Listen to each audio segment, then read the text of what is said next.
I've been running my business for almost 28 years now. And one of the things that I remember as a very vivid, very jarring experience that I had was when a situation came up where a group of people referenced something that had transpired well over 27 years before. They didn't understand how it played out, and they made some very dire, very accusatory comments and charges against my husband and myself. Indeed, we were quite surprised when we got letters from the lawyers that articulated what was apparently their own interpretation of some sets of issues, and then they were trying to make some claims from the business for today. I tell you what, for the first time, I think perhaps my husband understood clearly why I had held on to some sets of documents for well over 2 decades. There was just something in me that understood that there was a potential for this to be misunderstood somewhere in the future, and I needed to be able to show a track record of how we arrived at where we were, the decisions that were taken by the management, the board, the ownership of the business at that time. And this brings me to my first question to you today, and I guess this is perhaps a question that is more relevant to younger stage entrepreneurs and growth phase entrepreneurs as well. And that is the question of, do you understand the imperative and the importance of documentation in your business? And more importantly then, of record keeping.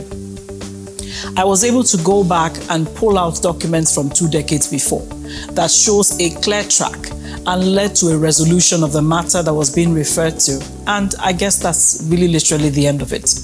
As business owners, yes, we tend to be very consumed by the quest to build, to grow and scale our businesses. And to be fair, it is difficult terrain trying to get a business off the ground, trying to keep your business profitable.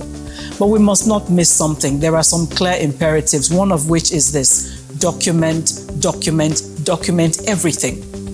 It's important that not only do you have clear records of your business as you progress, but that you're also able to build a system of referencing, a system of filing, and of document controls where you limit access to key documents that your organization might need to refer to from time to time.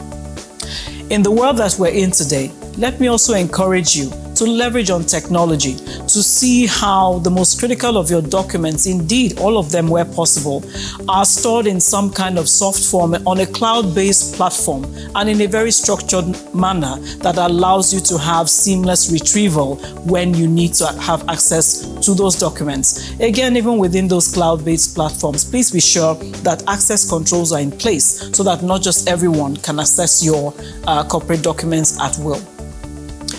I want to advise this: do not discard the key legacy information that you have that may be required one day. You never just know. Remember, you might one day, like me, find yourself in some kind of a legal difficulty or a constraining situation where your win is to lie in your ability to bring forth from those excellent and extensive records that you have kept the documents that justify and validate your position.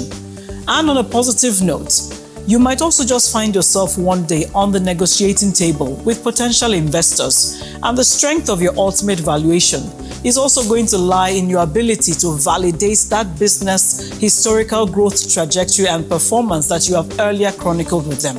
And I also want to share this experience because many years ago, in 2005 actually, my business had the opportunity to negotiate with venture capital investors into the business a 40% equity holding.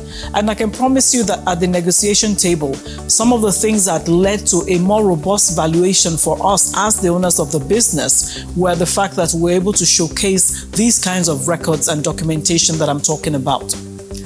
There are, of course, statutory requirements around how long you can keep certain kinds of records, your financial records and the rest. So look into that as well. But I always just sort of advise that you go that extra mile and still retain them even for further periods. You never just know. So what do you do to build a proper system of documentation and record keeping? Like I said earlier, first and foremost, develop a proper referencing system that it is easy for all your people to understand. There must be some training around how we reference, how we file documents, and what our retrieval process, also clearly documented, might be. You also need to do a study into your industry and statutory compliance requirements around document retention. Lastly, do your digital uploads as much as is possible and create those folder specifications that limit access where necessary. I hope these tips have been very useful to you.